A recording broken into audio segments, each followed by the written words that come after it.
Добрый день, дорогие друзья! Сегодня мы приехали в Медную мечеть, которая находится в Верхней Пышме. Передо мной стоит имам-хатыб Артур Хазрат.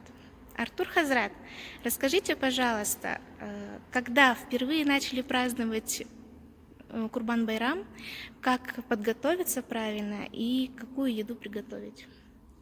Бисмиллахир-рахманир-рахим. Дорогие друзья, те, кто нас смотрит, всех приветствую лучшим мусульманским приветствием. Ассаламу алейкум ва рахматуллахи ва баракату. Мир вам, милость Всевышнего Создателя, Его благословения. Курбан-байрам у нас один из величайших праздников. Мы вот через несколько часов уже будем готовы его встречать. Наступит он завтра с восходом солнца после утренней молитвы. Через 40 минут примерно утренняя молитва и читается. К сожалению, в этом году на долю верующих людей выпали испытания в виде пандемии и ее последствий, из-за чего мы были вынуждены отменить коллективные наши праздничные молитвы. Но несмотря на это, наши души, сердца радуются встрече этого праздника. Его история уходит глубоко, далеко, до праотца Авраама, Ибрагима, как говорят мусульмане, Ибрагима, алейхиссалям, мир ему. И начал он праздноваться, мусульманские истории, со 2-го года хиджры или мусульманского календаря, как говорят. Ежегодно Курбан-байрам празднуется верующими масштабно в течение 4 дней. То есть первый день 31 июля, сам Курбан-байрам, и последующие 3 дня называются дни Ташрика. Этот праздник переводится как, и на арабском он звучит Идаль-Адха, праздник жертвоприношения, когда главным ритуалом этого праздника является заклание жертвенного животного. Эта традиция восходит к Ибрагиму, алейхиссалям, и главный посыл праздника состоит в том, что Всевышний Творец заменил человеческую жертву на животный мир, который находится в подчинении нам.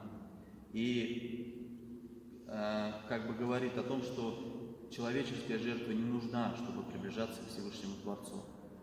И слово «курбан» происходит от слова «хараба» на арабском языке, что означает «приближение». И Всевышний говорит об этом в Коране, что ни мясо, ни кровь жертвенного животного не доходит до него. До него доходит лишь наша богобоязненность. Человеческая жизнь является священной для мусульман, и она защищена религией, и ни в коем случае на нее нельзя посягать. И вот этот вот посыл в этот праздник, он красной нитью проходит через все ритуалы, которые происходят в эти дни. Хараба, как я говорил, это приближение к Всевышнему Творцу. И как учил наш пророк Мухаммад, посланник Божий, лучший из величайших дней перед Всевышним Аллахом является Курбан-байрам. Поэтому верующие готовятся к этому празднику с ночи. Вот как в светской жизни, если можно такую аналогию провести, люди готовятся к каким-то праздникам заранее, за день, ходят в парикмахерские, приводят себя в порядок, одевают красивую одежду. Вот то же самое существует и в исламе. Это является богоугодным. Когда верующий заранее готовится к этому празднику, приводит себя в порядок, гигиеническую чистоту, там, вплоть до парикмахерской, стрижки ногтей и всего прочего. Одевает лучшие одежды. Вот на мне сейчас камис. Это такая традиционная одежда татар, но под хорошей одеждой подразумевается вообще хорошая одежда, которая для человека является праздничной, парадной, когда он одевает даже костюмы там, и так далее. А главный смысл, что человек готовится к этому празднику, умощается благовониями, приятно, чтобы от него пахло, и отправляется на молитву. В этом году, к сожалению, молитву отменили из-за эпидемиологической ситуации. И мы рекомендуем верующим молиться в домах, опять же, чтобы не подвергать себя опасности, окружающих, и следовать тому завету, который оставил нам Всевышний, хранить нашу жизнь, так как она является святой. Но в традиции после утренней молитвы, которая она происходит как раз